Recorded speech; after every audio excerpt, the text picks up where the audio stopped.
Welcome to the NEWSPASTE podcast with me, your host, Johnny Vedmore, and I'm here with Maz Nilsson. Today, you're going to be introduced, some of you are going to be introduced to him, some of you already know him, and it's going to be an interesting exploration of not only who Maz Nilsson is, his own thoughts and feelings on things, but positions in the world. And Maz is a clever boy. He's an author, geopolitical analyst. He knows his biscuits, we say over here in Britain. He knows his biscuits. We like a man who knows his biscuits. That's what we do here. We try and get people who know about stuff, and we talk about stuff, and we explore the unknown rather than the known. And me and Maz are very similar in many ways because we both don't take the normal, usual sides, and that always also makes for excellent conversation. So, without further ado, Maz Nilsson, thank you for coming on the NEWSPASTE podcast. How are you today?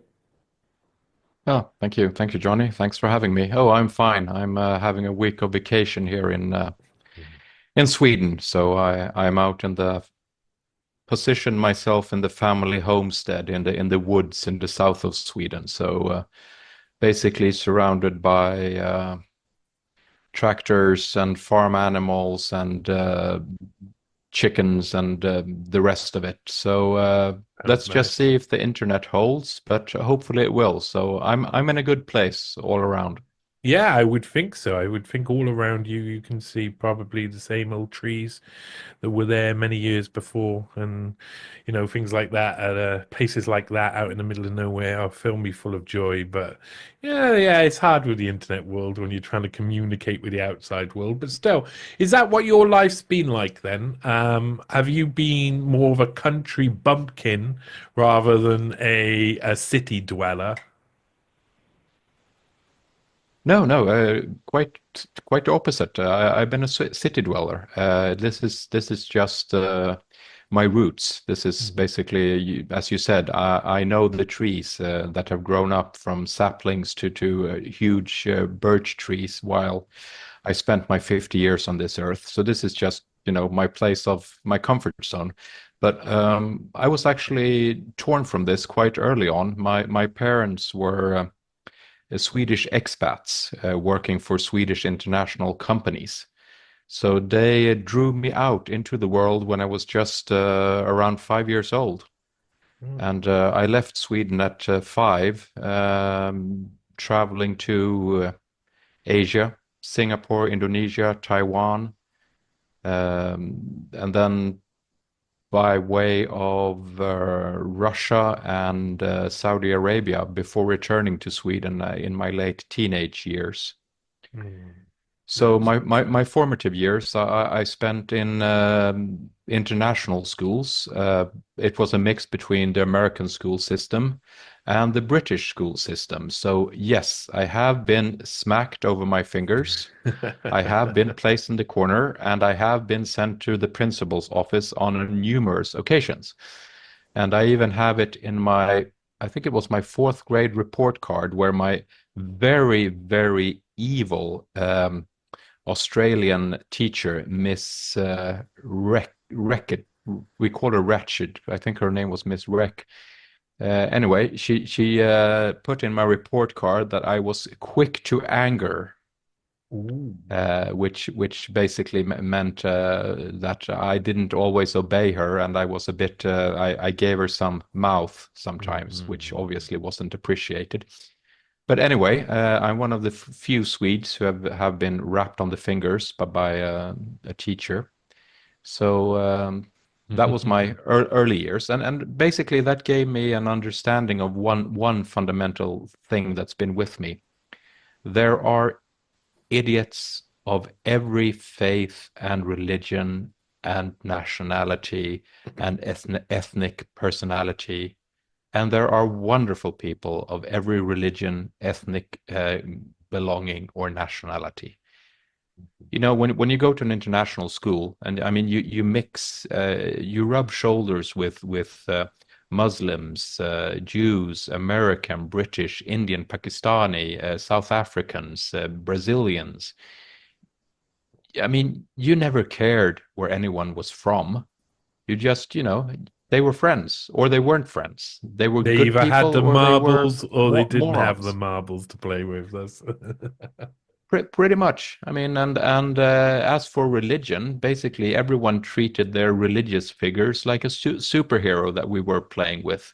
Mhm, mhm. And I always wanted to be a Hindu when I was young growing up because the Hindus had the coolest gods. Yeah, I yeah. mean, who wouldn't want to be worshipping Hanuman, the Monkey King with his great mace of power whacking everyone?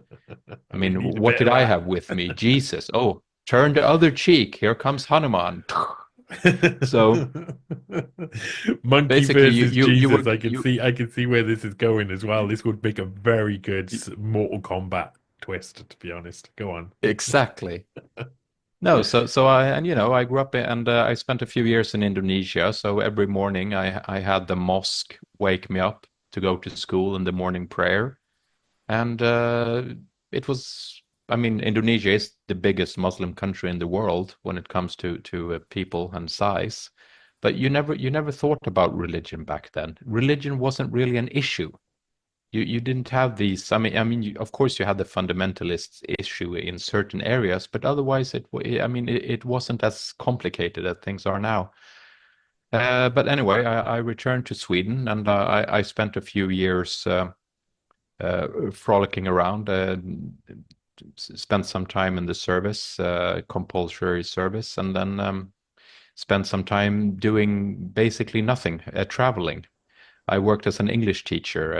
I worked as an English teacher in Russia for about a year and a half, and then I worked as an English teacher in the Middle East after that, Mm.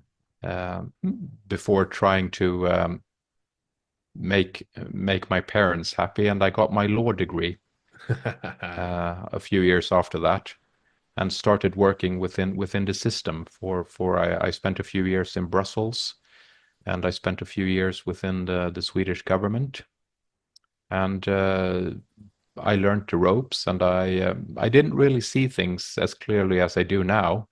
But it started coming to me in the years after 9/11, when I was traveling in Syria. I think that was the first time where I started to realize that things weren't really the way I was taught them to be.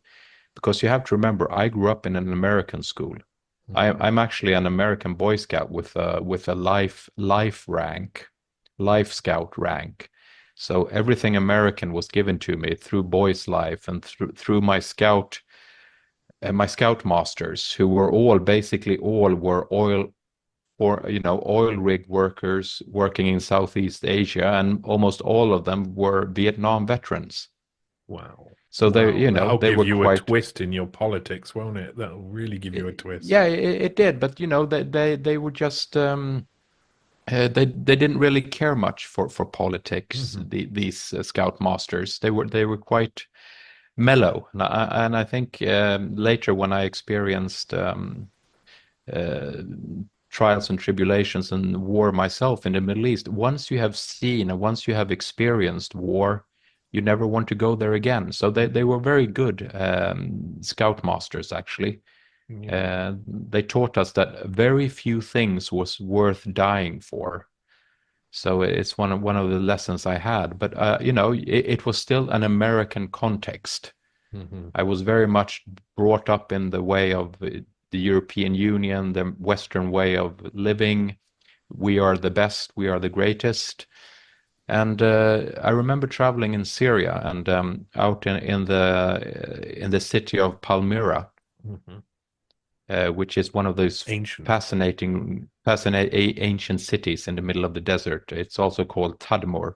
Hmm. And I was talking to one of the hotel owners there, and he was talking about how great the Assad family had been to Of course, him and by his this family point because they is had basically I take it after this point is past. 2000 sorry So this is 2002 2003. This is Bashar al-Assad. It took over what in 99 or something. It was I think that he. Yeah, so basically this was his father they were talking about. Mhm.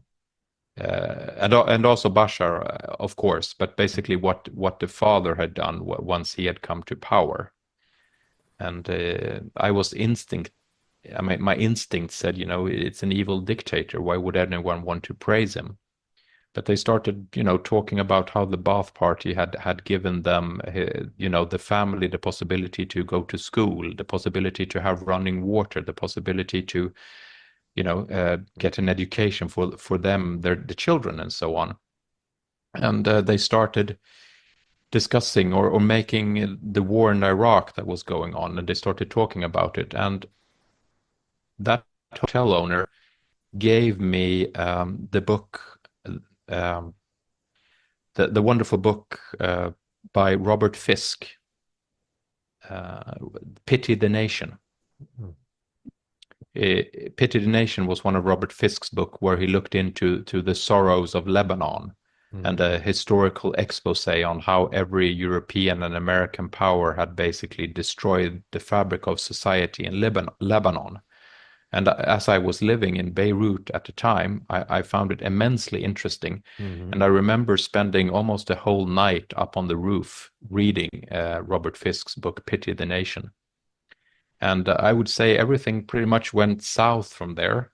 I've always been an avid reader, so I started reading more and more. And once the situation in Libya came to pass, I think everyone remembers when Few the West wanted to situations. liberate Libya. Yeah, Yep. yeah. When that came to pass, I broke rank. I just said I'm not going to adhere to this policy anymore. It's time to say that enough is enough from us in the Western world. We need just Yeah. to back away. We need to chill out. We need to mellow down. And I started arguing for the fact that another world is possible without interventions and Mm. without going on. And once you break this code, once you realize what's going on, it's so easy to apply the same filter on other things that had been going on while I was growing up.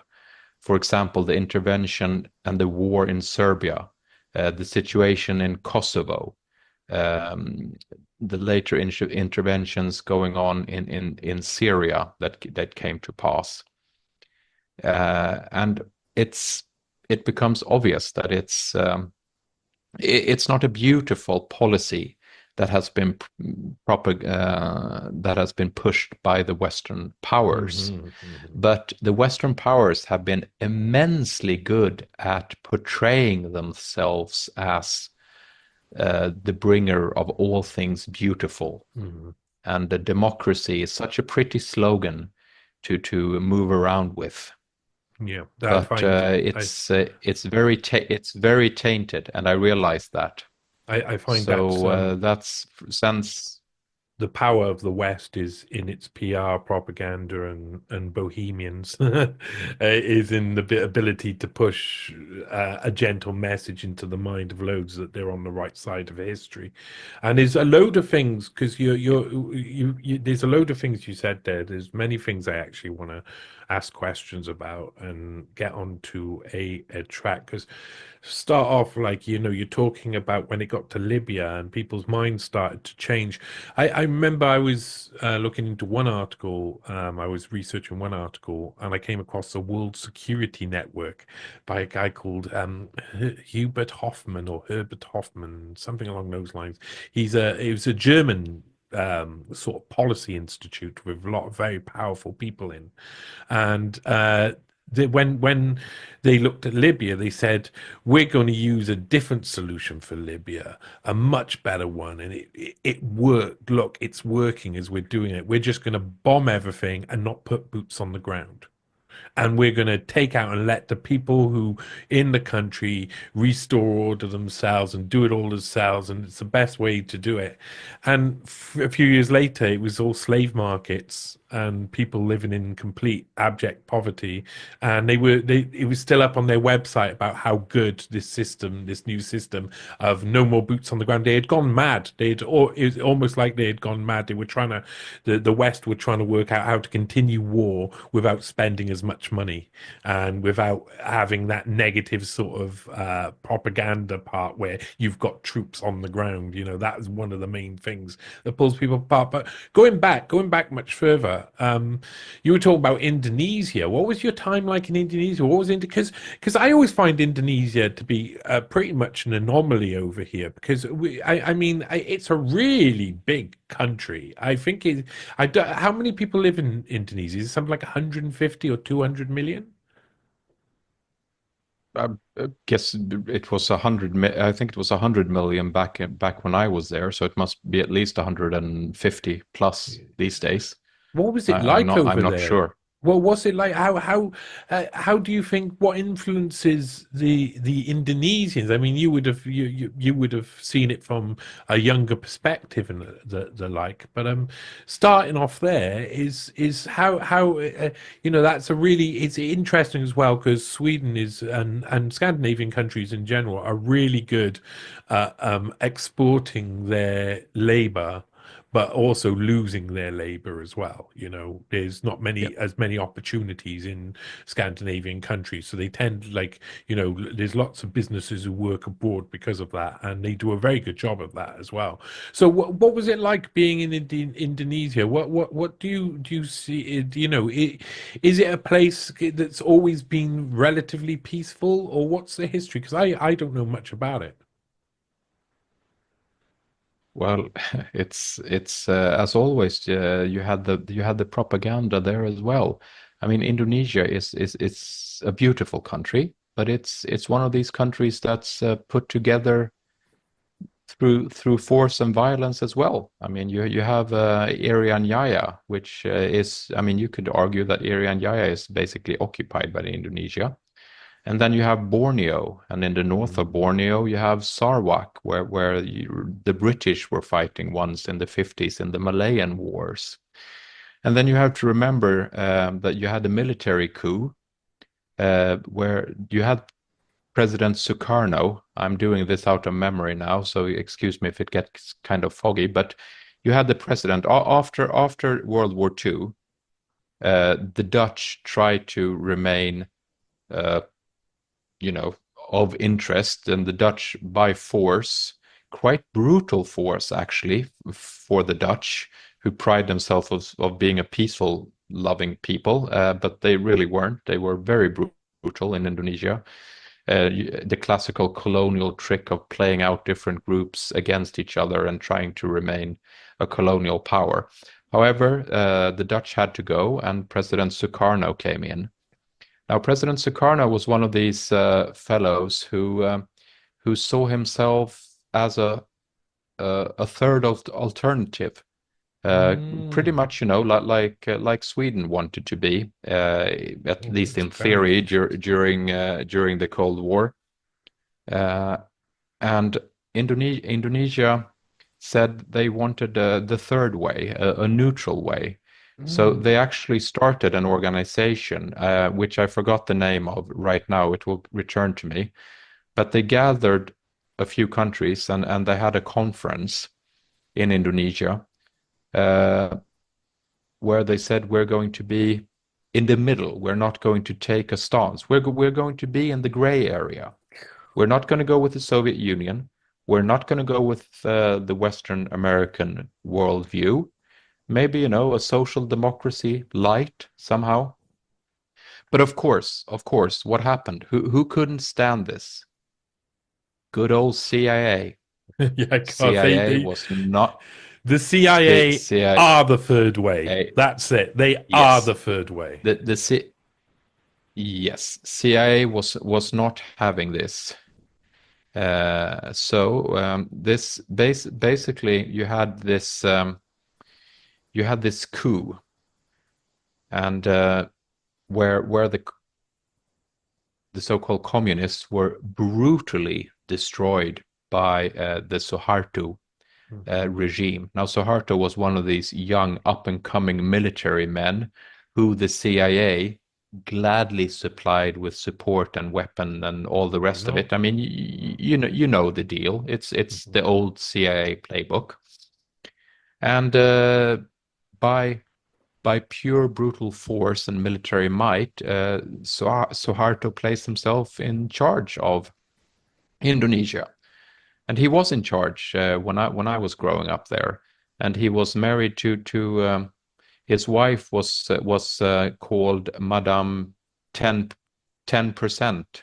Her name was Madame Teen Suharto, but she was known Madame 10% because any business going through her, she was supposed to be given 10% of the Oh, business deal. nice. Oh, she's So good. so so it was it I mean he did keep Indonesia together, and he did Uh-huh. give Indonesia a foundation, and but it was a very high price to pay for this Mhm. foundation. And Yeah. if you dwell So, into counterfactual history, you could say perhaps if Sukarno had stayed in power, Indonesia would have come apart because he wouldn't have had the will to forcefully keep it together, and other things might have come out of it. So you can never have this discussion in any real sense. But anyway, the CIA got involved, and we had the Indonesia that we had, that I grew up in, which was a quite a good place to grow up. And of course, you had threats already back then. I remember my father telling me, because I had one of these United States Marines T-shirts that I had bought at one of these school fairs where the American embassy were selling different stuff, and I bought this United States Marine T-shirts. And I remember my father telling me when I was heading into town with friends, going to one of these shopping areas, don't wear that T-shirt, because there are Indonesians who are pretty pissed at America. So just stay neutral, stay mhm. Swedish. So there were tensions. I realize now later that the tensions were probably a bit worse than I realized, because I was in between 5 and 12 years. I didn't always get everything Mhm. correctly, but there were tensions. But it was a wonderful country, a beautiful country, and the people were fantastic, from all the different islands and the different languages and Mm. the different cultures that Yeah, I that can imagine that's a cooking pot, when isn't it? was in Indonesia. I have to say that you said something that literally, I mean, if people want to go back and look at how many the times my face went, I wanted to instantly interested me, like piqued my interest, and that's when you mentioned they were looking for a third way. And it's something that I've analyzed not only in the actual literal third way politics of Anthony Giddens, which has been incorporated by Clinton and Blair and is a way to marry up the center ground by purging the left. And there's no solutions then. So it just gets filled up by austerity and war. And that's a basic way to describe it, like a socio-economic solution that without any solutions is all illusory. Once you work out what it is, you realize it's just the center and it doesn't exist. But it's this desperation for people to have an alternative way. And then I've also recently, and the article will be coming out the day within the next couple of days while we're talking here, and so people listening to the podcast will know about it. But it's looking at the third culture, and Jeffrey Epstein's attempt to fund the Edge organization, which people like Bezos, Sergey Brin, Elon Musk, all of these were involved in this organization. It was really also incorporating things like third way politics because it was looking for an alternative, the third alternative to the desperate old binary that we get given normally, because we normally live in an extremely binary world where everything's left or right in politics, everything's good or bad in whatever way we can make it in our heads. And I found it very interesting, that that's where the temptation to go maybe to both the dark side or the light side, that's sometimes where all of the action happens, all of the sometimes positive action, sometimes negative action happens in the third part, the third culture that I was talking about. That was because, there's another binary problem within intellectuals where social sciences don't understand the formal sciences and the formal sciences don't understand social sciences. So the intellectual community live in the same area, but they don't breathe the same breath. The formal scientists don't understand a word of Shakespeare, and the ones who listen to Shakespeare don't understand what the second law of thermodynamics is. So you've got this like separation. Is that something that you've come across a lot in your travels when you've studied history, that there's a real strong binary that gets broken by a third way or an alternative way?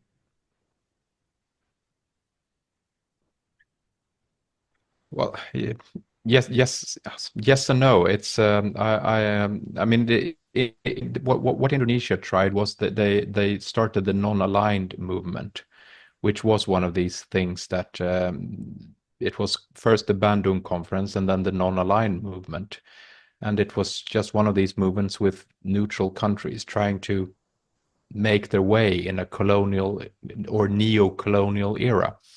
But that was, quickly put down by the two black and white powers. It wasn't, you weren't supposed to move in the gray. But what I've seen is that the people that I have met during my travels who are the most interesting to talk to, and the people who have, found a home within this gray area, are the people who have a deep understanding of the humanities within the class. They're classically schooled within the humanities. They have read the relevant authors. They have had discussions on philosophy. They know about the Greek philosophers. They've looked into history. They might be, stunning scientists, but they have both worlds. I mean, if I had been a good lawyer, which I'm not, I'm too circular. Yeah. Being a good lawyer means you have to be very square. Mm-hmm. But I understand. since I have all this luggage with me, since I read too much for my own good, basically, I have all this influence, which means that I have these discussions. I use law as a framework, but sometimes you need to adjust the frames in order to reach a situation for the good of the many. You always have to, what is your primary goal? For me, in my conviction, the primary goal is to minimize conflict so that the least amount of civilians suffer. Now, how do you do that? It's always difficult, but in order to do that, it means you have to sit down and have conversations with whoever it is you are opposing. And you can't do that unless you have a broad understanding of psychology, philosophy, history, literature, culture. And today I'm looking at a world where everything is very harsh. Everything is, like I said, everything is either black or white. And the conflicts, I would say, ironically, the only thing that's non-binary right now are the conflicts, because we're having all these different types of simmering conflicts here and there. You have a situation simmering in Georgia right now where the West is involved. You have a situation of an open war in Sudan. You have the simmering conflict in the Sahel region, and so on and so forth. But the old situation where you had a war, you had a binary situation where war was declared, or you had the situation where there was no war declared.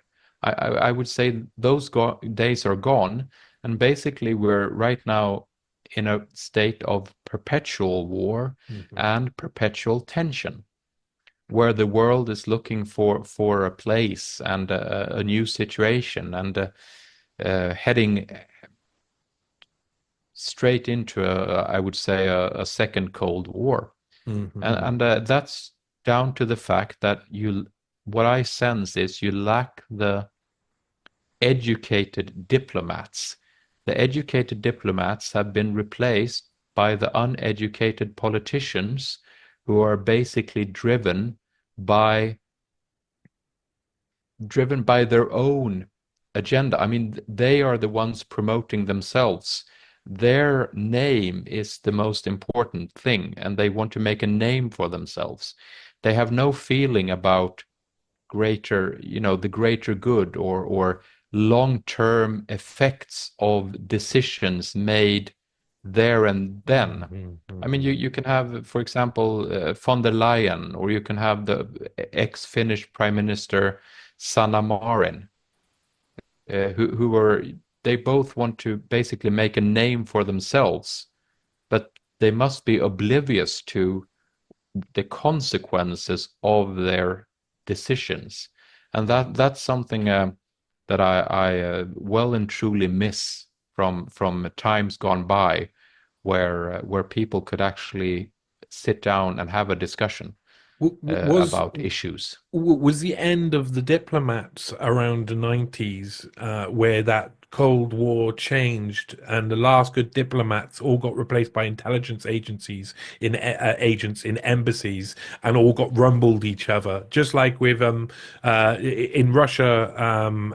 Estonia. There was in the late 90s and early noughties a lot of revealing of who were intelligence assets who were working inside the embassy, and then there had to be like this fundamental flush out of all embassies because everybody realized, oh well, nearly everybody who's supposedly a diplomat is actually working for the CIA or MI6 or so on and so forth, and they're still playing the old games. Was that the end of the potential for diplomats in that sense? Was that or did it happen much earlier? Uh, uh, I would say the era of workable diplomacy ended after 9/11. Yeah. That Yeah. was when America decided that come what may, we're going through with this. Mhm.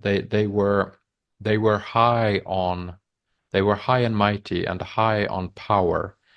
They were unquestionably the greatest nation on the planet at that time. But it's a classical historical situation. The great empire always overreaches. Mhm. I mean, be it the Roman Empire, be it the Chinese, be it the Mongol Empire, be it Alexander the Great. Mhm. Alexander should have stopped before he entered India, but he wanted India as well, which meant, his great empire crumbled. And And destabilization continuously over, like onwards, and like Britain and yes, what we see onward, with yeah, and Palestine, etc.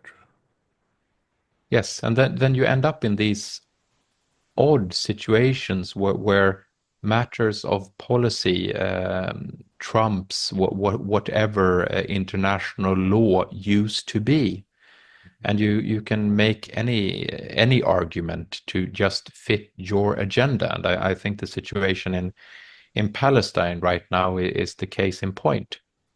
It's just a horrendous situation where you have daily war crimes, and quite possibly you have a ongoing genocide. If intent is proven, which I think it may will be, it probably will be in the coming years. We have been watching a genocide go through right Mhm. now, Mhm. and it's actually, it's defended by certain people, and I'm not, I'm culturally the person I am. I feel more at home in the beach in Tel Aviv than I do walking in the market of Al Khalil on the West Bank. But the fact is that, you're basically destroying a culture or a group of people, the Palestinian or the people who identify themselves as Palestinian, are being pretty much forcibly removed and or killed for a situation that could be quickly and easily resolved had the intent or intentions been there, had the clear mind been working. But right now, it's once again, it's all policy and propaganda, and you always have to make decisions aren't necessarily that well established. They're never discussed, they're just propagated. Mhm. It's a real sad situation, that's for sure. I know that when I think about the situation over there, and I think about if I was to try and think about it in those terms, I'm not sure I would feel more at home on the beach of Tel Aviv. I'd feel I think I'd feel well, I definitely wouldn't feel like there's a home to be had in Gaza, and I think that's the point of the destabilization. What can be done? Because what you say there is dumbfounding. It is hard to rationalize. We are in a situation where a load of people. I know that when someone says, today I said it again. I make a post every now and again, and someone will come back and say it's not racism, it's not ethno state, it's not apartheid, it's not genocide. That's all lies, and it's as simple as that. That's what we have to live through at the time. But when we're looking at it, we're like, oh, once it is put through in law, then we can all agree it's a genocide, and that is such a disconnect from humanity. And is one of the problems the function of the law and how it works, and how do we possibly change that? I know that's a terribly hard question, Maz, but it's like we're in a situation where we're constantly like catching up with the crimes that are being committed. As they're being committed, we all watch it and we all know they're crimes. But then there seems to be some sort of hyper-normalization between us watching it, all knowing their crimes, and actually them being. How can we change that? How can we hold people responsible for breaking serious humanitarian law? Well, uh, it's I'm going to put a thought out there, which might seem crazy at first, but bear with me. You could make the argument that the framework of international law actually prolongs the suffering. And by this I mean that once a conflict is regulated by different, I mean, war is a regulated sport, so to speak. You're allowed to fight, but you're not allowed to kill civilians. You're allowed to do this, but you're not allowed to take away supplies that might hurt the civilian population, and so on and so forth. Hadn't these rules been in force or in place, the will to fight might have more quickly gone out of the belligerents doing the fighting. I mean, had, for example, we hadn't had this international legal framework, and had the surrounding Arab states said that, you can't continue slaughtering Palestinians like this, and started to attack Israel, Israel might have become either, gone nuclear or decided to start negotiating for a peace deal. But now we have this framework. It's as you said, everyone is basically looking at the framework and having theoretical discussions if it's a genocide or not a genocide. And if is a genocide, well, then you can have different kinds of sanctions that will mean that Israel won't get any weapons anymore, um, for example. But that's not happening. I mean, it's the weapons keep coming, they're supplied, and there are always other factors which quickly makes this international legal framework obsolete anyways, because no one any longer adheres to it. But it actually, I can feel sometimes, prolongs the conflict, because the organizations that are working within this framework are afraid to act unless the legalities have been established. So what I mean, right now there's an ongoing process in the international courts concern, South Africa, as you know, have put forward that there is a possible genocide going on. And the UN won't act until there has been something come out of this court. If we hadn't had this framework, perhaps the UN could have acted earlier. This is just a theoretical discussion, but I can feel very frustrated sometimes that you're bound up by a framework that's not adhered to anyway. So it actually kind of prolongs the suffering in certain situations. Do you think one of the Because the war, Israel isn't the only thing that's going to destroy Israel is Israel itself. Mhm.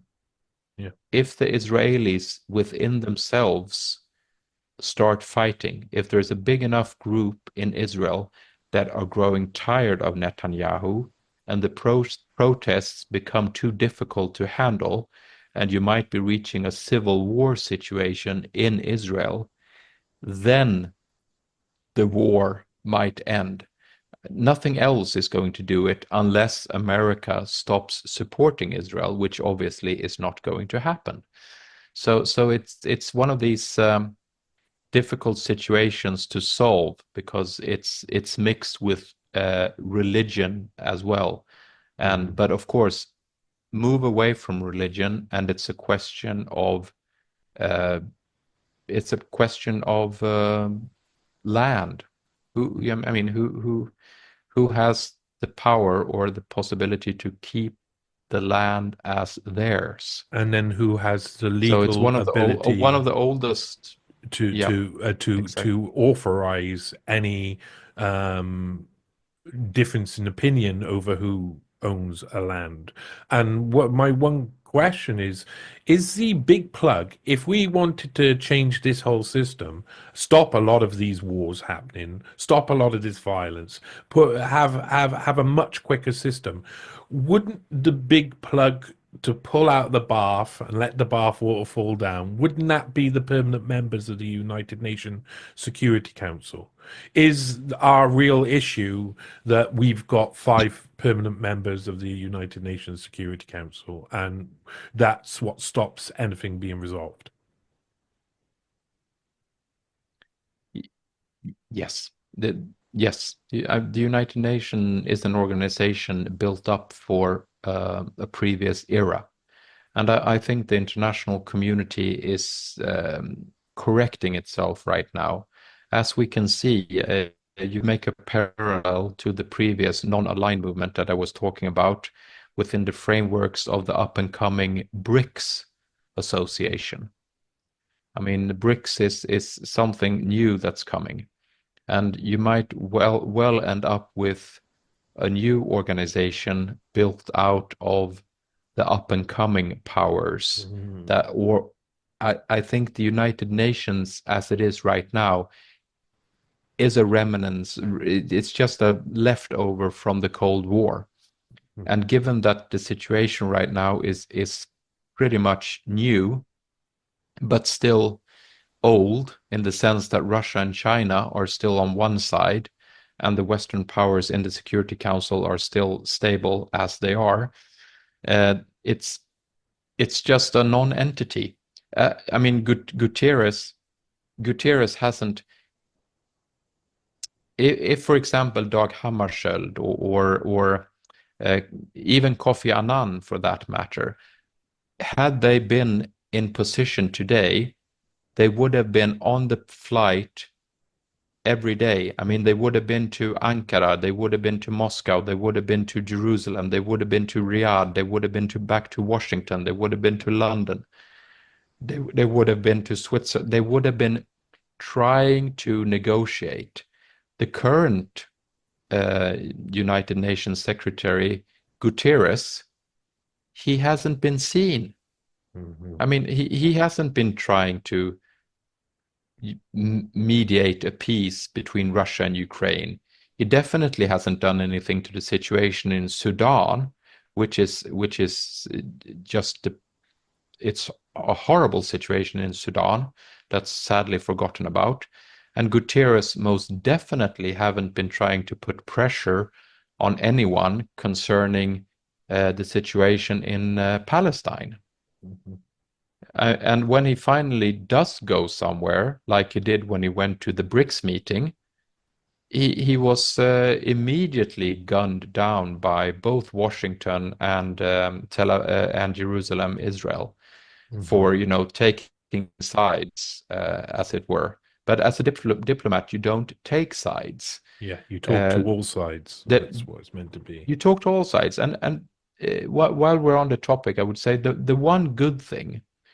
The one thing that actually made me feel that there might be some hope yet to this old world was the fact that I read that China and India resolved their border differences and have started uh, dismantling their forward position bases up Oh, in the wow. mountain areas between China and India, which are disputed areas. I don't know, maybe you missed it, but it was on the news, I think, about 2 weeks ago. I had not which heard which that. pro No, okay. Basically, China and India said, okay, we have been fighting. We've been, sending a few artillery shells. They actually had situations where the Chinese and the Indian military met on the river and had fist fights. I'm not kidding you. I know, I know. It's I, it's yeah, I love the. it's on I the almost internet. love the idea of it. I almost love the idea, Yeah, but I mean, this. I do a lot of research in all different regions of the world in the past, and it just like the first thing that comes up in my head was this moment. I think it was in the late 40s where Kermit Roosevelt, just while he's helping form the CIA and he's just about to do the first CIA coups, is over there inspecting what's actually going on and meddling as much as possible to make sure that they can push more tension between such extremely large powers who were probably going to become nuclear at some point and eventually were, in a yeah. sense, helped along to becoming nuclear. And of course, then that standoff became a lot more serious. But go on, tell. I don't mean to laugh at them beating each other up, but it's better than it turning into war, it's to be perfectly it's honest. better than anything. I would say it's better than anything that you UFC have could these. work Yeah, to unite the yeah. world. I mean, in the best scenario, you would have all these politicians going down for have a showdown themselves and let everyone else get on with their lives. I mean, Yeah. send Boris Johnson with a pair of boxing gloves to Moscow and then let Putin beat him Let's up and let's send him back to let's London. well let's be barefaced about it. Can we? Yeah, Can okay, we? Can okay, we? bare Yeah. Okay. fists. There you Yeah, go. Go yeah. But anyway, it gave me hope that the fact that China and India actually sat down and negotiated, on. because when you look at it, these unhospitable areas between China and India are no bloody use to anyone. Yeah, I mean, the it's bunch of bloody no cold mountains. That's what it cold is. mountains, and you just don't want to go there. Mhm. But of course, it's a matter of national pride, and politicians use it to gain leverage and so on and so forth. And of course, the CIA sees an opportunity in anything. But once you de-escalate, I think people realize, what were we fighting for? Mhm.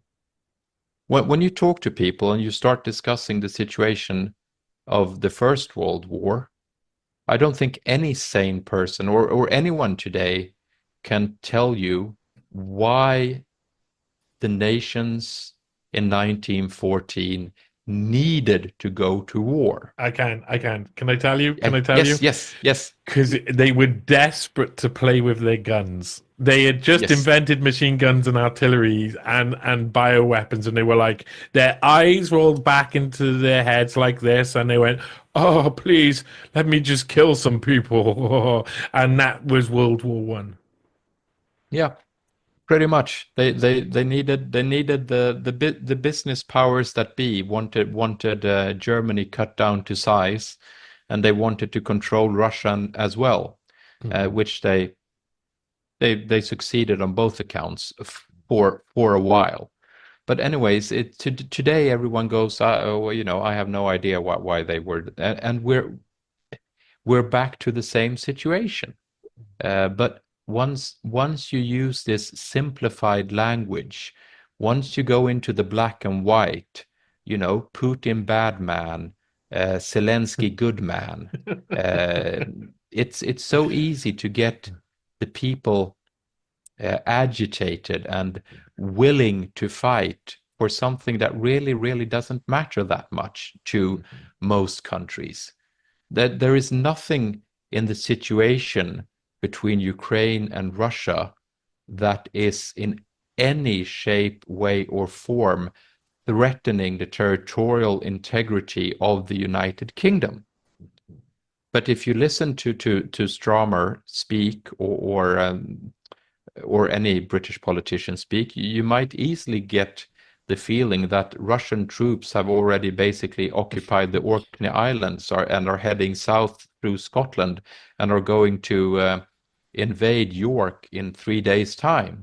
It won't be the Uh, first time that happened, to be honest. no, exactly. Those Northerners. But it's just madness, and it's down to the power of media and the situation that we have where media is actually a part of this conflict. As I said, we don't have binary wars anymore. Mhm.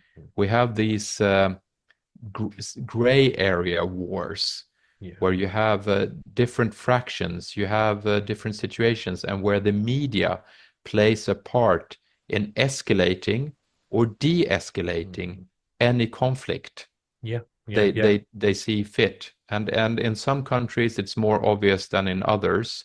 And as you know, in your home country with the D notices and the political involvement of the Times magazines with all their former MI6 agents who are called journalists and so on. Yeah, there's Uh, actually most of the mainstream yeah, media, UK newspapers seem wretchedly, completely corrupt to a yeah, level where everybody is suspect. If you're in there and you're plugging a line, any type of line, it seems to be the same line as the intelligence services are pushing it to some extent, or the co-opting of the opposition to whatever line as well. It's a dire state of affairs, and we are, you quite right, we're being led, not just in Britain, all over the world, by the media and by actors and by influencers who are the real control now. They're the real or power behind the control, the ones pushing people forward, and it seems to work really well. There's so much to think about within that, though.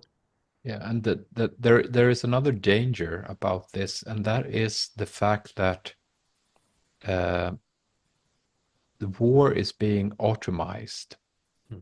And this is something I fear greatly, because if you have a war where people are fighting, that means these people have mothers, they have fathers, they have siblings, they have girlfriends, they have boyfriends. The wounded return home. They are a living testament to the horrors of war.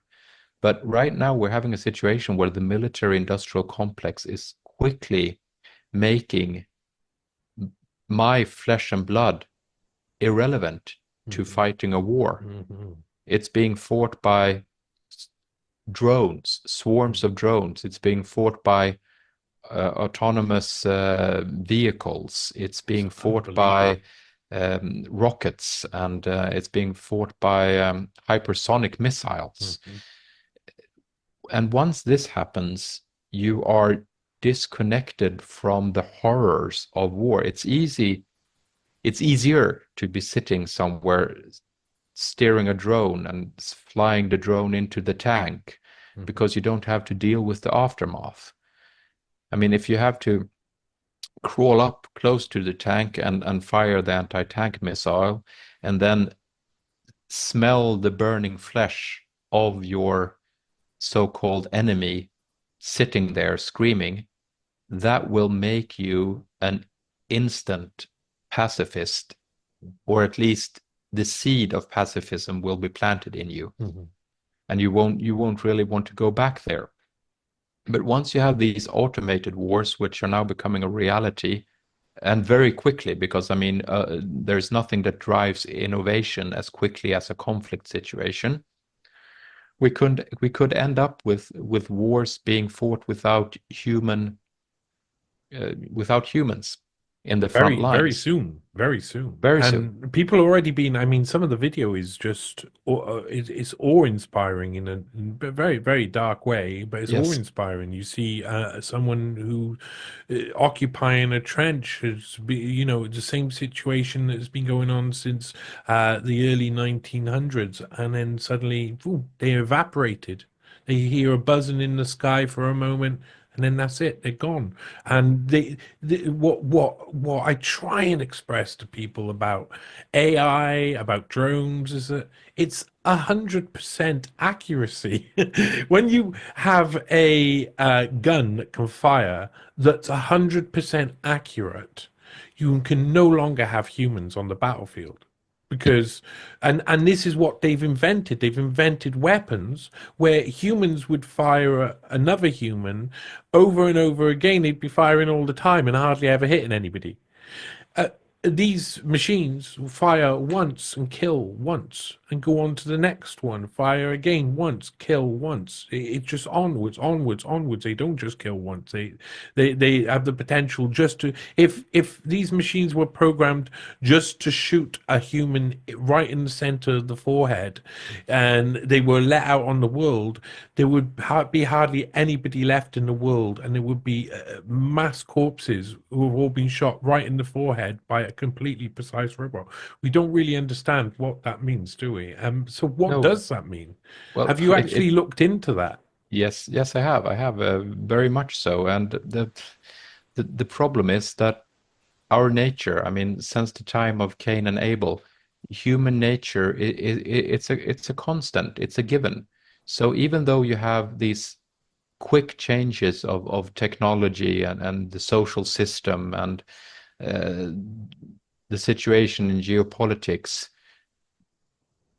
we always need to remind ourselves that the veneer of civilization is always very thin, and our human will to stoop to barbarity is very deeply rooted.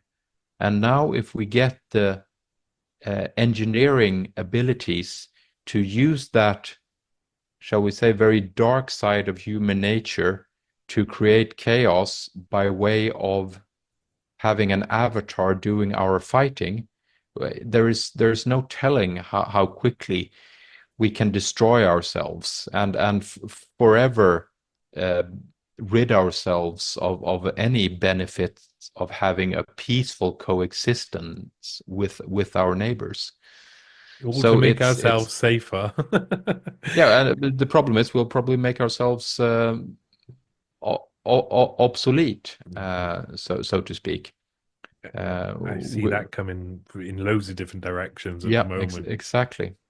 So how long have humans got left, do you think? Oh,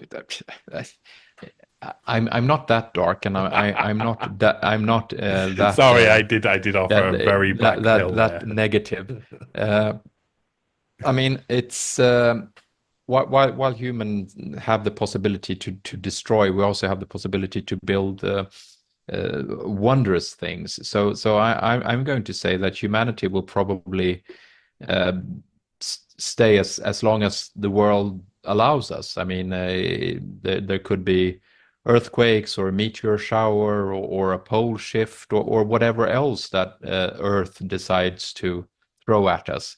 I think this is what's going to be the problem for humanity. I don't think we're going to kill off everyone, but by war. And as I've said before, the reason I don't think that we will is that a nuclear war is very bad for business. Yeah. I try and explain that to Yeah. people as well. So the military industrial complex, or the one percenters of the world that profit from whatever happens, the people that profit from war, they don't want a full out World War III with nuclear weapons, because that means that the middle class is going to be eradicated, the profit is going to go down, and if they're very unlucky, a lot of their factories and productions will be nationalized, Hmm. because suddenly the governments in the Western world realizes this is a fight for our survival. Hmm. And then they're not going to be negotiating with Lockheed Martin anymore. They're going to say, Lockheed Martin is now ours. Sit down, shut the fuck up. We need it.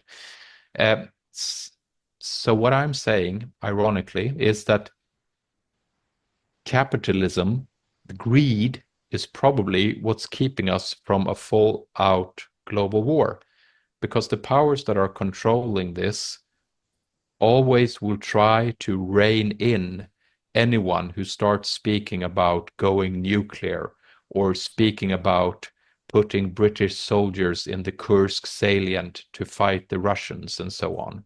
Because they know if they go that far, things are going to go very wrong at the next meeting of the shareholders, Yeah. when they're going to have to explain to the shareholders of BAE Systems that we don't own the company anymore because the British government has taken it over, since the Russians are right now moving into England, or Hmm. whatever, have it what you may.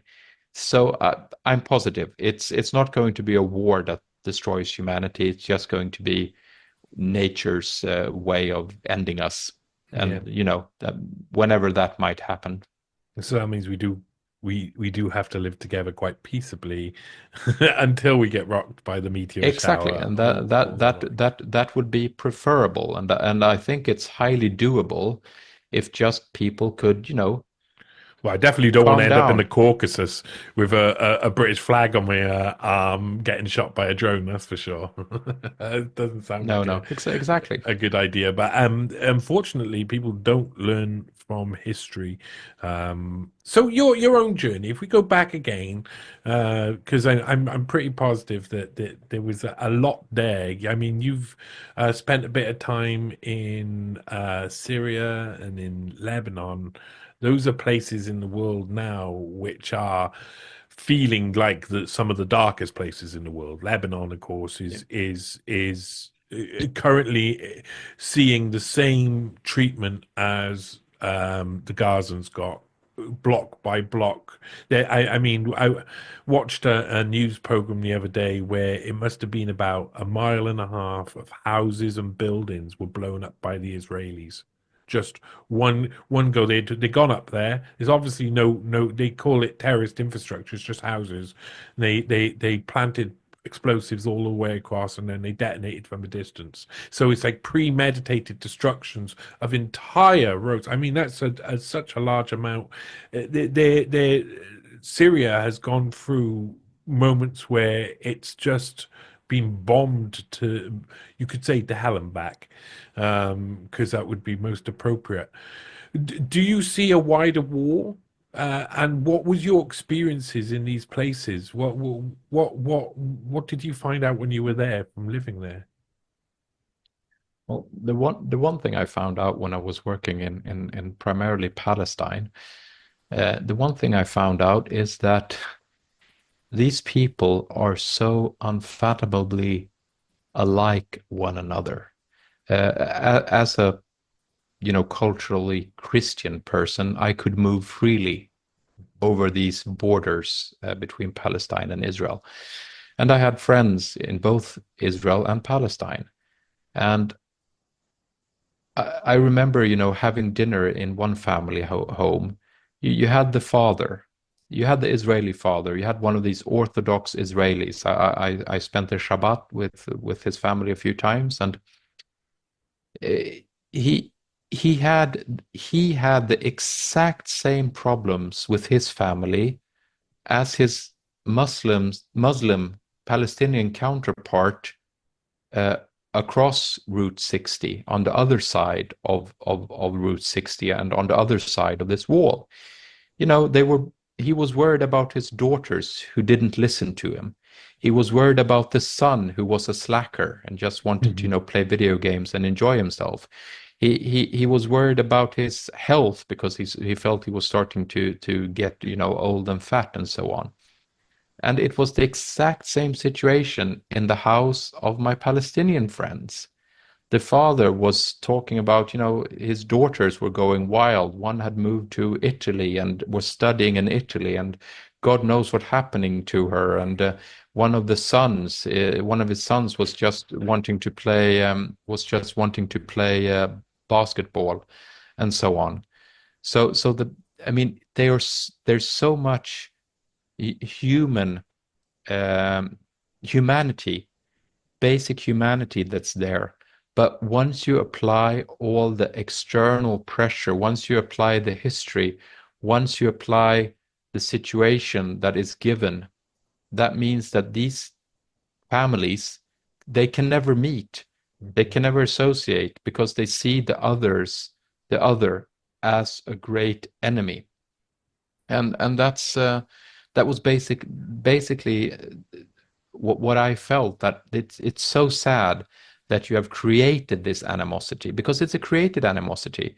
Back before the first Intifada, the Palestinian families could put their wife and daughters and sons in the car and drive from Hebron and drive to the sea shore by the Mediterranean and go swimming and then go back again.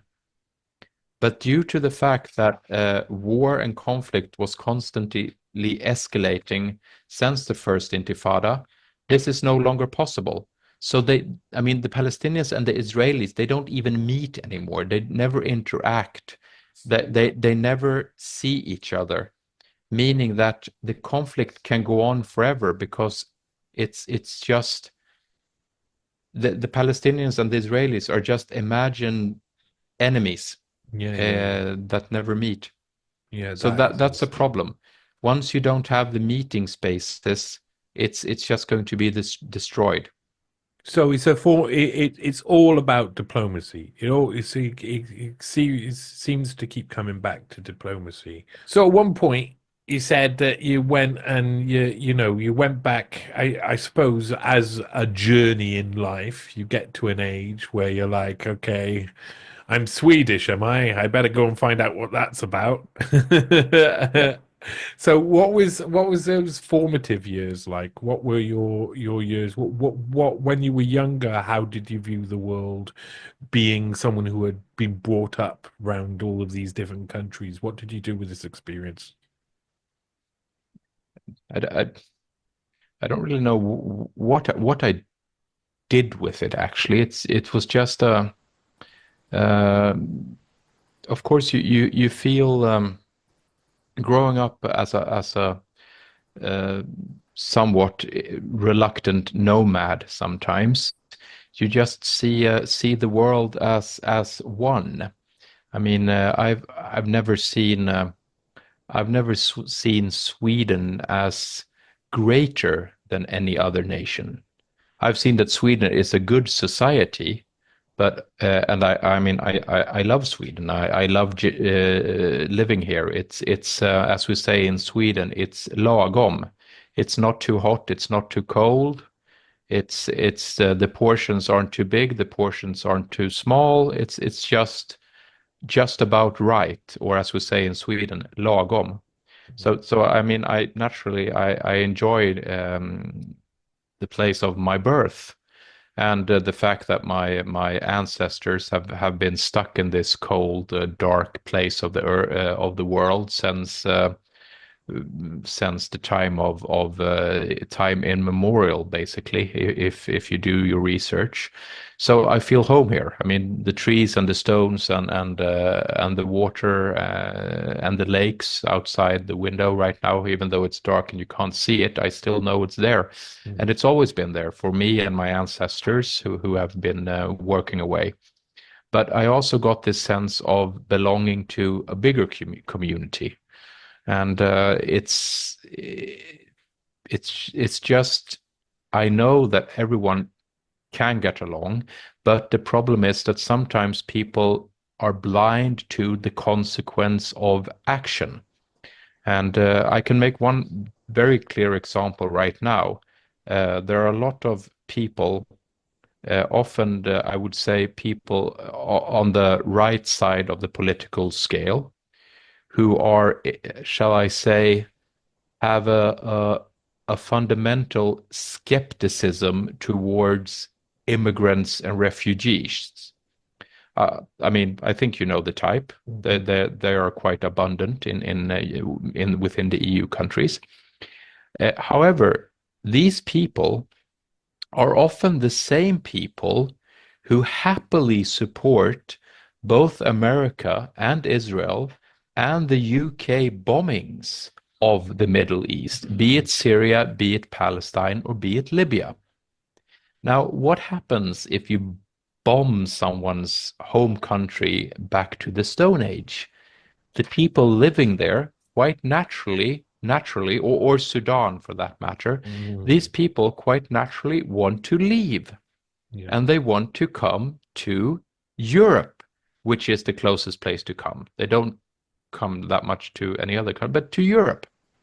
So while these people are screaming, no more refugees, no more immigrants, at the same time, they're happily supporting their own country, the Western country, bombing these countries where the refugees and the immigrants come from. And I just can't for the life of me understand how they're able to end up in that conclusion, that it's a good thing. Now, if I didn't want any immigrants to Sweden, I would be adamant to get Netanyahu to stop effing up the region. Because I would know that this is going to inevitably lead to more Lebanese, more Syrian, and if push comes to shove and the worst scenario plays out, more Iranian refugees ending up, say, in Sweden. But yeah, and it's the same thing. There is always the inability to think consequence. And like I said previously in the beginning of our conversation, Libya was one of these, uh, a case in point. Before we killed off Gaddafi in NATO did this. Where did the African, sub-Saharan African people stop? They stopped in Libya, where they became maids, where they became nurses, where they became taxi drivers, where they became vendors, where they worked within the Libyan economy, which was arguably the second, or if on some accounts, the largest and strongest economy on the African continent. But then we destroyed Libyan society, meaning that these people now just pass through Libya, trying not to get killed by the slave traders, get on a boat and head towards Europe. But the same people who were standing there saying bombing Libya is a good thing were more than often the same people who 2 years later were saying, hell no, we don't want any more refugees to come to Europe or to the UK or to Sweden or to Germany, or have it what you may. Now, this inability for people in power or even voters to not see consequences is very saddening. And it's right now it's the same with the war in Ukraine. I saw today, for example, that Volkswagen were closing 3 factories in Germany. I mean, this is a major blow to the German powerhouse that we're so used to in Europe. And once again, it's as if some commentators are surprised. It says, "Oh, why is this happening? It must be something to do within German society." No, it's basically to do with the fact that the UK blew up Nord Stream, and we're having sanctions on Russia, and we're trying to uh, enter into a trade war with China. So geopolitical policy has a direct effect on the national situation. But once again, the short-sightedness of people won't allow this to be able to be discussed. Yeah. And that's I think if you have a global perspective that I was given growing up, it's the fact that you know that everything is interconnected. And Yeah. that's one of the things that I learned from a very young age. Something that happens there affects something here and eventually affects healthcare in my community in Stockholm due to different circumstances. Yeah. But it's not readily accepted by neither voters nor politicians in the West right now.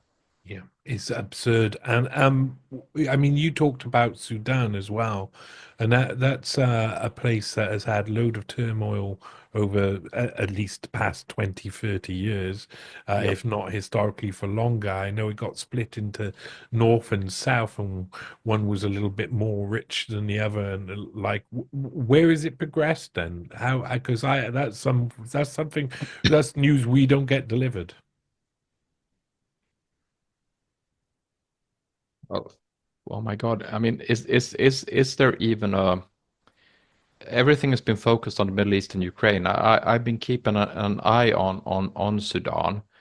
I mean, but it's right now. I think that the UN just a few months ago said it was the world's largest hunger crisis going on, and the peace negotiations have largely stalled.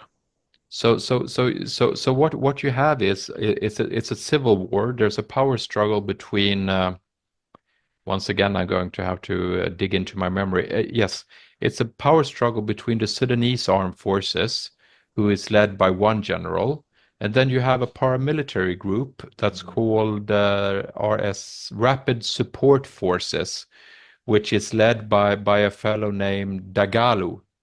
And these two groups have already caused the death of up amongst the 20,000 people.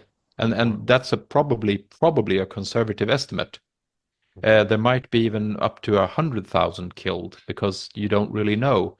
And 10 million people have been displaced externally and internally in Sudan and the the nations around them, Ethiopia, Chad, living in refugee camps.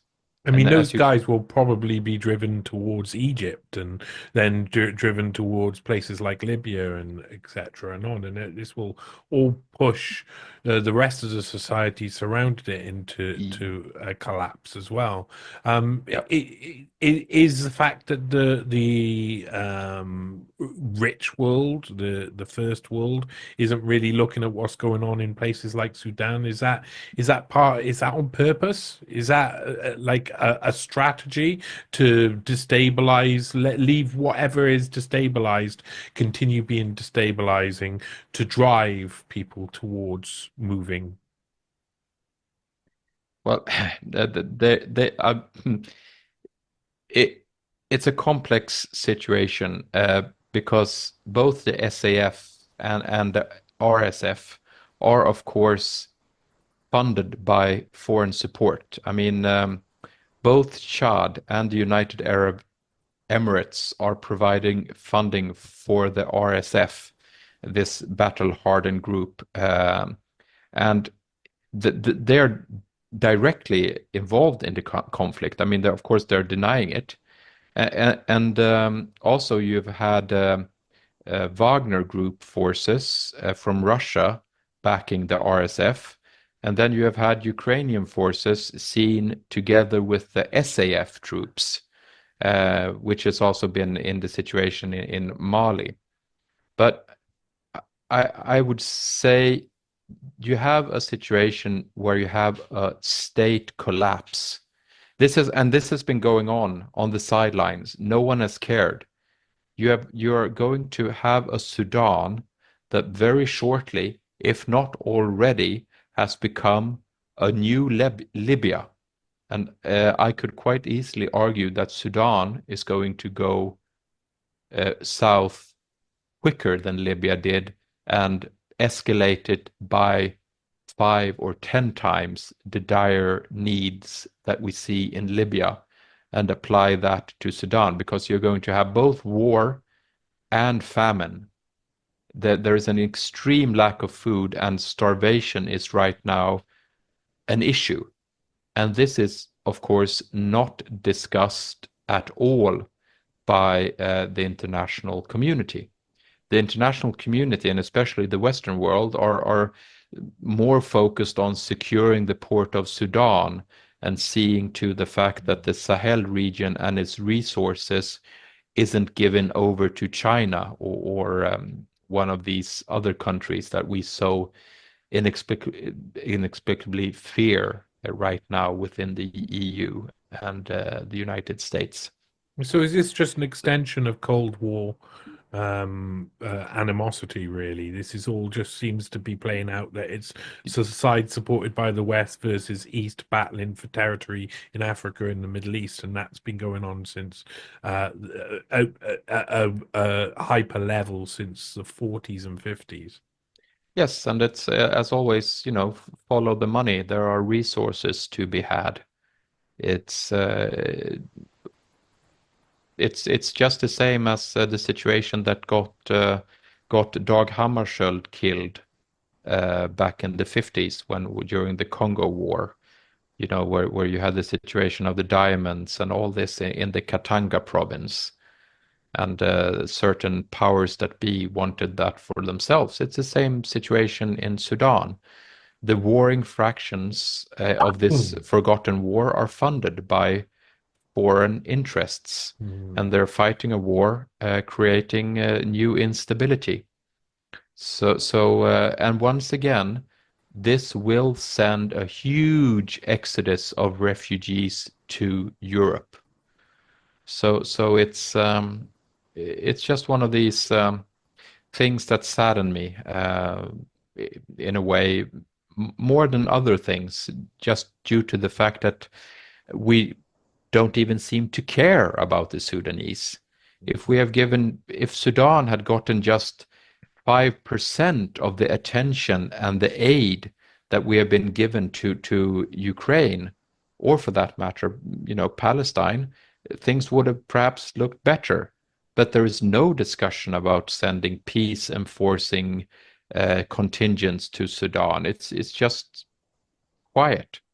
No, it's And this awful. is, of course, one of these things that you can lament about, but unfortunately, it's not going to help. Yeah, Uh, even war needs to be trendy nowadays or yeah, needs to you catch you need the you need hashtags. someone, you need a hashtag, and you need someone with a TikTok account walking the streets of Darfur. Yeah, And yeah. you need and of course you need to create a hero. You need to create a hero that the people of the West can identify with and start caring about. As But in the Sudan, you have nothing of this. How do you express all it? Because you've got a lot of knowledge about all different cases around the world. You obviously understand law, the legalities of it all. How do you express this out in your work? What do you do that people can consume and take in and learn more about? Well, that's an interesting question, and it's one of these questions. Uh, the views that I have aren't it's not the mainstream view of the West or the EU right now, meaning that whatever I do, I have to do it on the side. Had I had this knowledge, and had I been advocating for NATO membership, had I been advocating for a strategic solution to how Ukraine can beat Russia and invade, be in Moscow by next Christmas, I would have quickly been picked up, placed in a think tank somewhere, and funded by the Atlantic Council and by the US Embassy and by the Swedish Foreign Department, and have it what you may. Mhm. Right now, of course, you're not invited to this arena. So basically, what I do is I try to use the power uh, of the social media, especially Twitter, and I try to stay. How shall I put it? I try to stay relevant in the discussions within Sweden. meaning I tend to write a lot in Swedish for a Swedish audience. And the international audience, I stick to my X account, where I try to pick up the news and comment on the news. But as for longer articles and as for uh, debates, I tend to, try and stay relevant for a Swedish audience.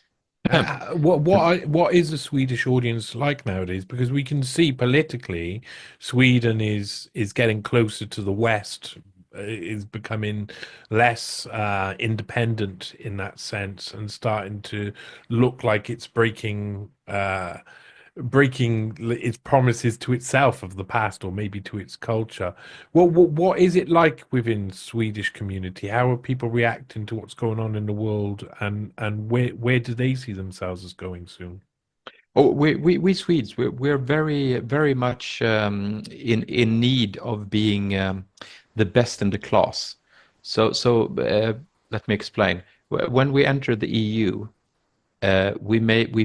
we put pride in the fact that we Swedes were the ones who best upheld the EU laws. We took everything in, and no matter how stupid it was, we implemented it into our legal system, which had, some funny effects in certain areas, while other countries within the EU were more a bit of, oh, this really won't work in Italy, so let's just forget about that for a while.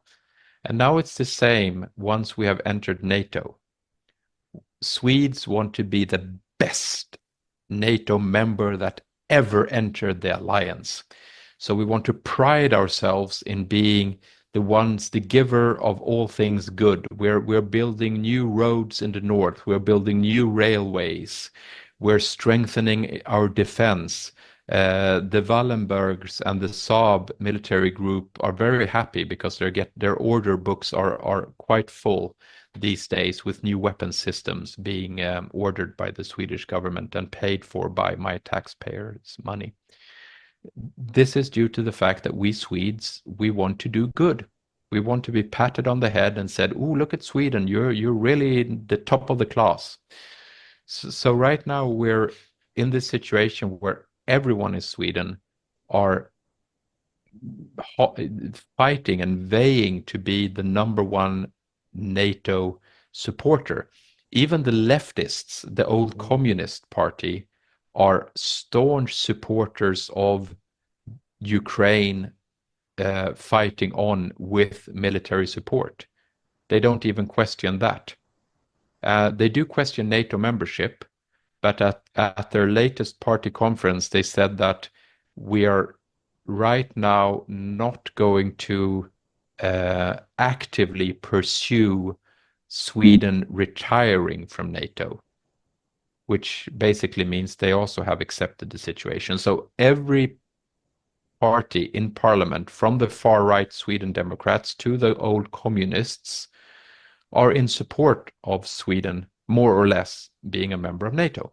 And as you can imagine, if there are dissidents, and I am one of these dissidents, and we have actually established a dissident club now in Sweden with a few members where we're trying to make entry into the public debate scene in Sweden. But if you're a dissident, you are, of course, shunned.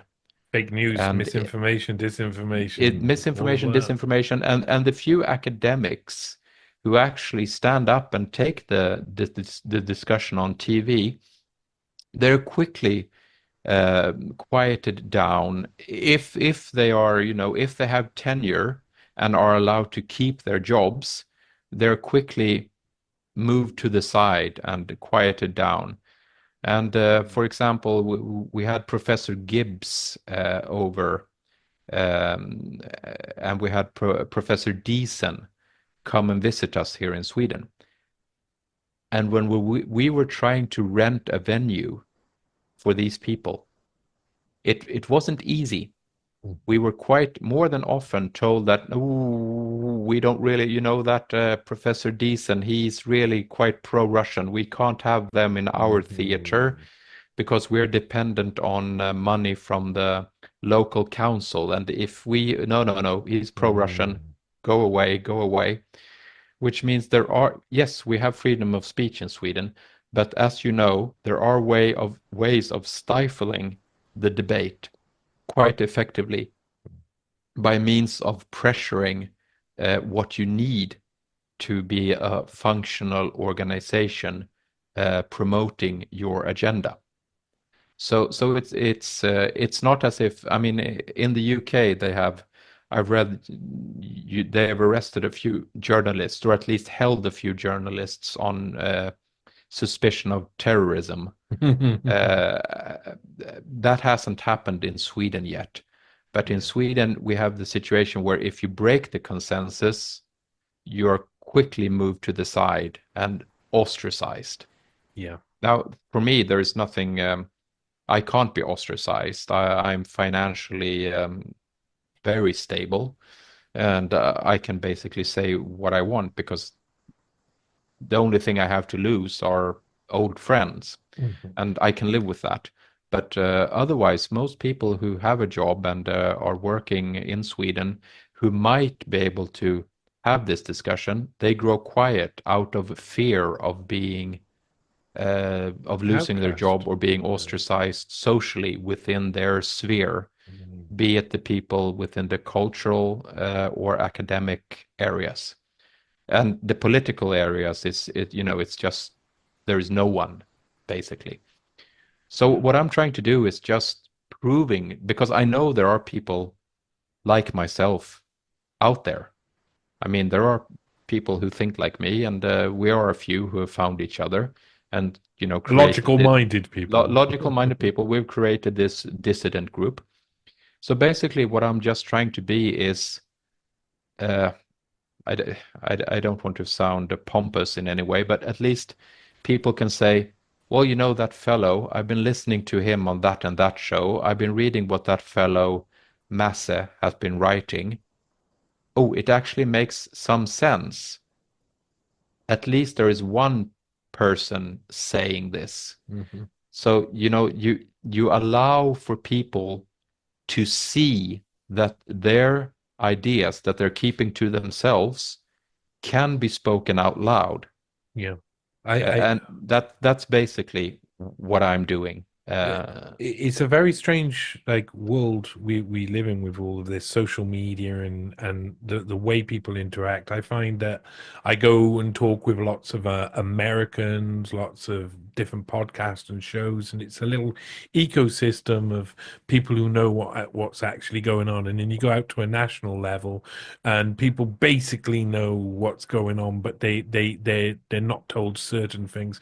And then you get down to a local level, and even in like a place which is we're fairly free to speak in Britain, Yep. but when I talk about the world politics, people tend to curl up into a ball and they go into a fetal position and they start to rock backwards and forwards and they just do not want to say anything out loud because they'd have to give their view over. And I think most people just literally don't have a view. They don't know, they've been given, they know, I think they deep down they know they've been given a view, and eventually examining that more and more will make them dispose of that view eventually, but you protect it for a long time. So I find it very hard to have conversations. I mean, try and have very open conversations in my community, but it leads to a realization that we are a minority. The people who are actually having a conversation, it sounds like we're a lot when we're all speaking in our groups, but back down on the ground in reality, you go out there and most people have a dog in the fight, we say, have Yep. something to lose, and feel the fear of judgment of other people constantly over their shoulder. They just can't get rid of it. They know it's there. So I understand that fully, and I would imagine that would you say that it's more that fear is more pronounced in somewhere like Sweden, because quite simply the Swedish people are quite introverted, they make that good sort of pupil the best in the class, but they got to do it by kind of going in, yeah, and living within their peaceable Yeah, communities. Is that? we try to avoid conflict. We look for consensus, which is very good when you're running a society. But if you deviate from that consensus, you're quite quickly pushed out of the inner circle of a community. And as for being a minority, I always tend to remind myself that yes, I might be a minority within the European Union, but once again, given the context of my upbringing, if I put on a global perspective, I would say that I am in a BRICS majority. Mm. So, I mean, the views that I'm propagating about Sweden looking towards the Eurasian continent and making economic uh, deals with the BRICS countries and investing in the North Sea route and trading with Russia and things like this.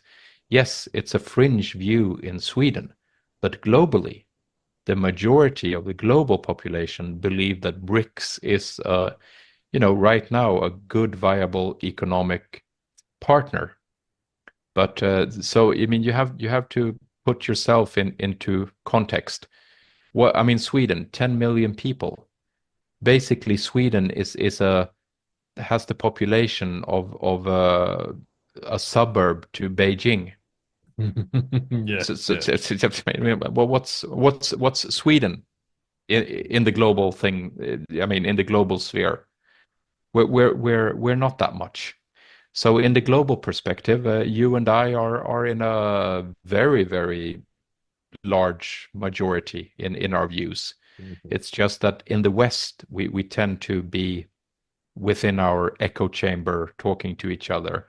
But one day, I think uh, you will have situations where you have, for example, you could have Chinese or Indian think tanks that suddenly realized that, we have to start working with the European Union. Mhm. That Johnny Vedmore fellow and that Masse Nilsson fellow, that they look like a good nucleus to start up the new BRICS Council in the European Union. We're And dangerous. It's no, but dangerous. I'm just Me saying, involved in politics, I'll be you, firing my guns all over the place. you can imagine. I mean, if you make the comparison, the Atlantic Council and the new, I mean, US aid and have it what you may, are paying quite a lot of organizations in the within the European Union to have offices in Brussels and to make all these reports, and they're picked up by the media, and this and that organization says this and that, and then when you go and look at who's funding them, it's always the Atlantic Council. Mhm. But for example, if China or India had been smart, they would have said, "Ooh, look at this. Let's pay a few individuals in the European Union to set up shop in Brussels and start writing reports on how the European Union can integrate with BRICS." Mhm. Then, Ooh. then the playing field will Mhm. quickly start leveling out.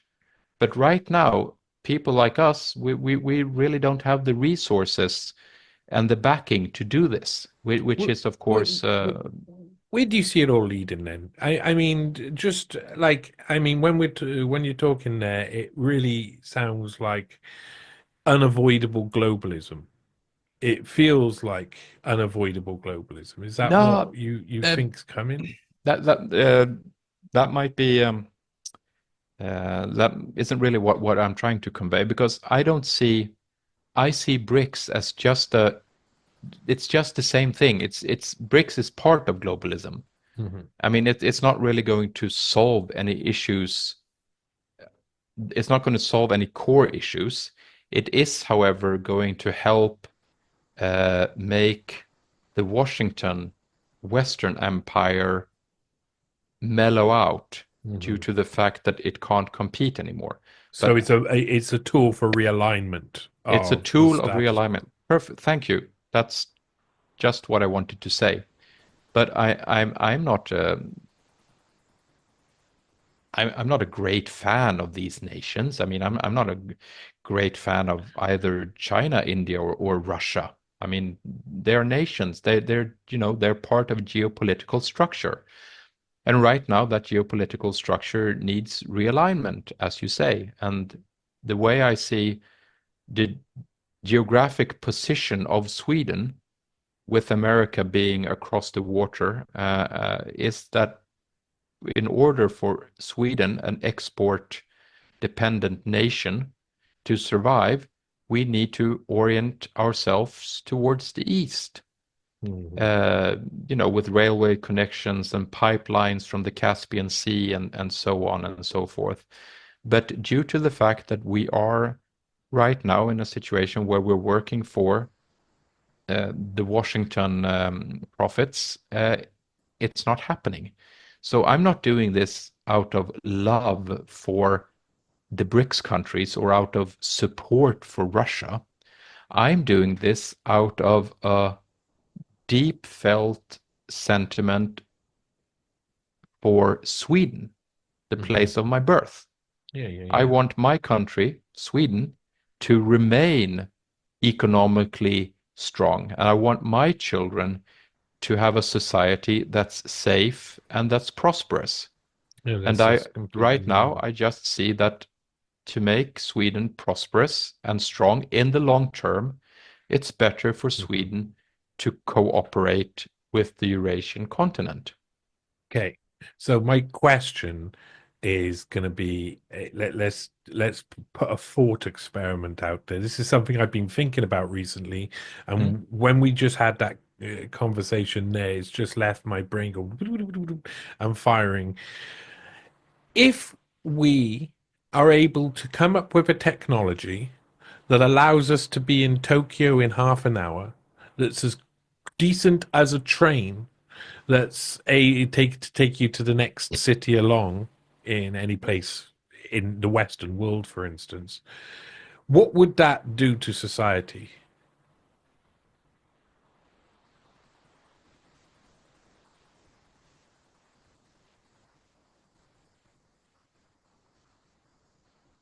Interesting, because you can argue that the majority of the people in the West have had the possibility to experience other nations, but perhaps not the nations that are right now relevant.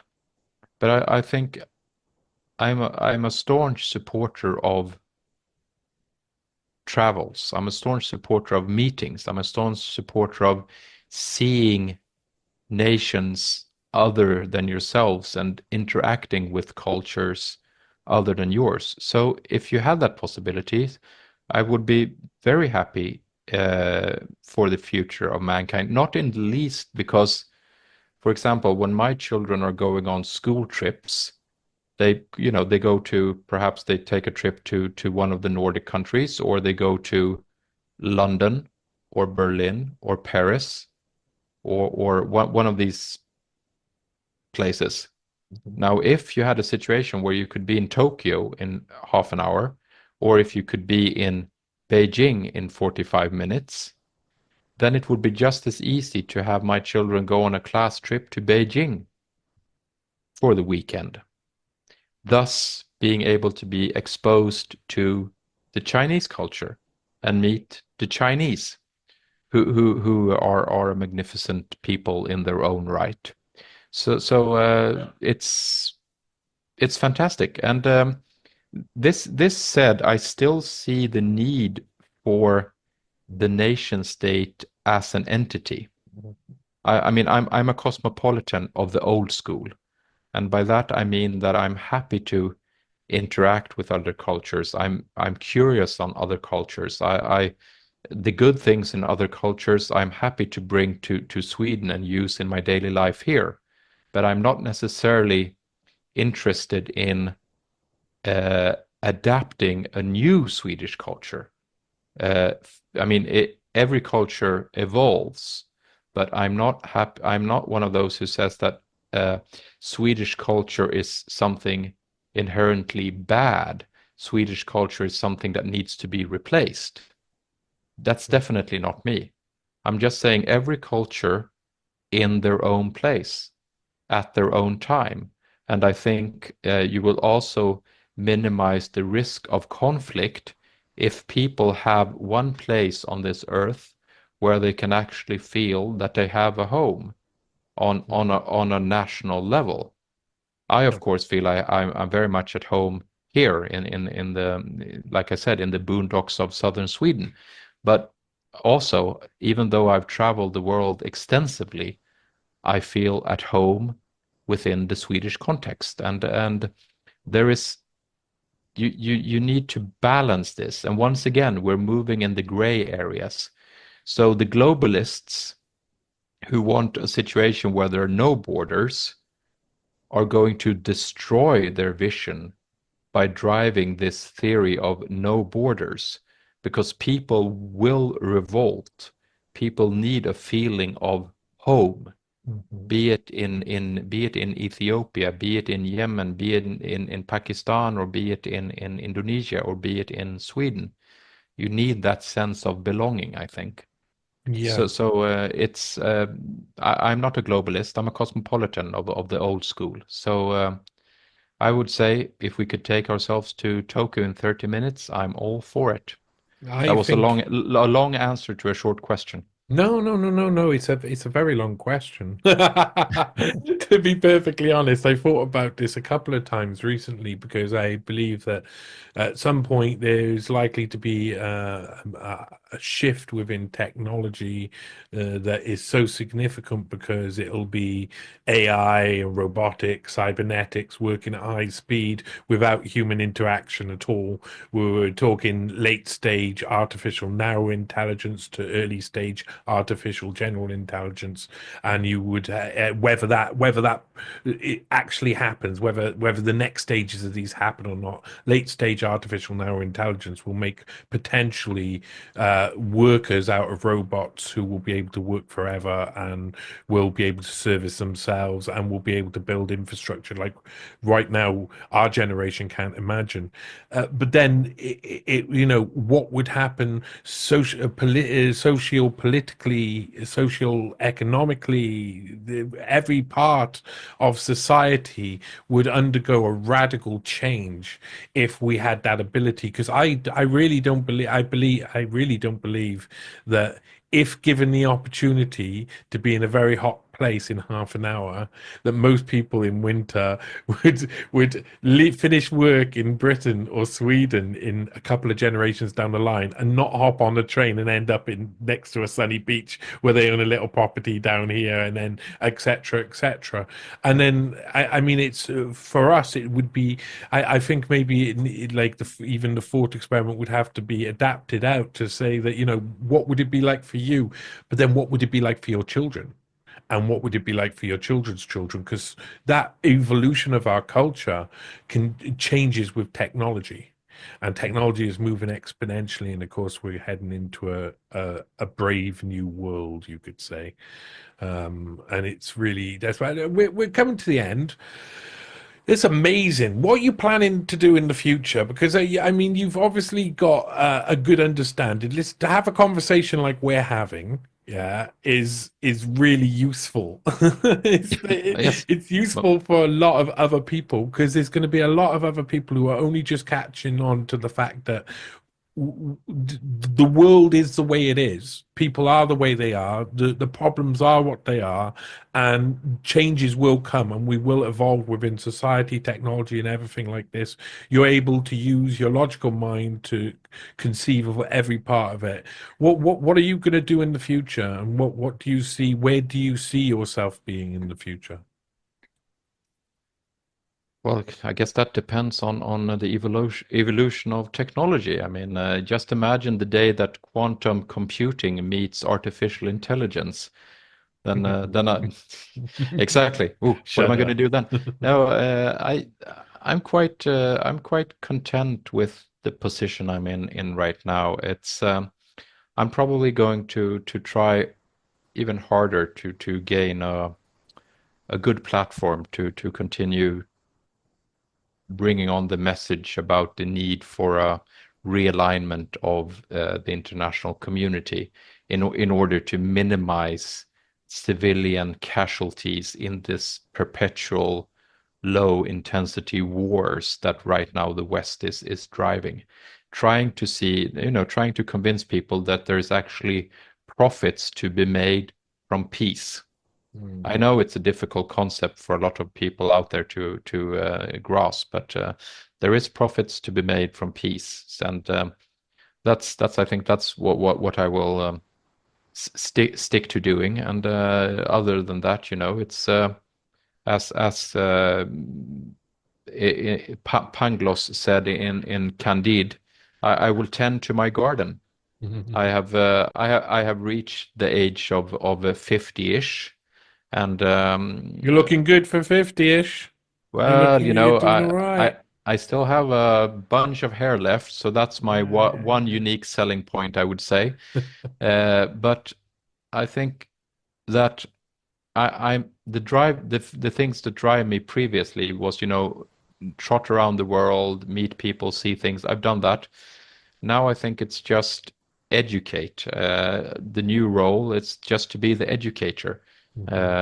See to it, of course, that my children are able to get along and stand on their own 2 feet and enjoy whatever the world is going to be able to offer them in the new context. But otherwise, I will be quite happy with having my books, my computer, my writing, my whiskey, Mhm. and doing these kinds of what shall I say? Just looking at the world and interpreting the world, giving the set of tools that I have with me. Yeah. Because I've come to realize that they're quite a good set of tools. There's quite a you've accumulated quite a broad range of knowledge through the years, and now I'm fine with just using this and trying to teach others about what ways forward is there within Mhm. a political framework that's not overly revolutionary. Yeah, well, people want something overly revolutionary and don't understand what that means, unfortunately. Unfortunately, yep. Yeah, and it's a cycle that is repeated over and over. I don't think we're getting away with it any time now. And we can see that, of course, 2024 American election, where it's either you're voting for Hitler or nuclear war, one of the two, that's Yeah. apparently Yeah. it. It's a brave new world, like I say. Well, Maz, it's been great to have you on. It's been great to flush stuff out and work things out. And I wish you all of the best. Where can people best find you? Uh, I would say that for an international audience, it's my X account, uh, Masse Nilsson, Mazzenilsson on X. That's probably I write some articles that I put up there and things like this. Yeah. So Okay. that's basically where I'm working from right now. That might change in the future, but then I would definitely tell people about it. Yeah. Otherwise, I'm mostly working towards a Swedish audience. So, but internationally, I would say it's my X account. Yeah. Keep working on the Swedish audience too. Thanks for coming on the New Space podcast, and see you again soon. Thank you very much, Johnny. See you soon. Pleasure. Pleasure.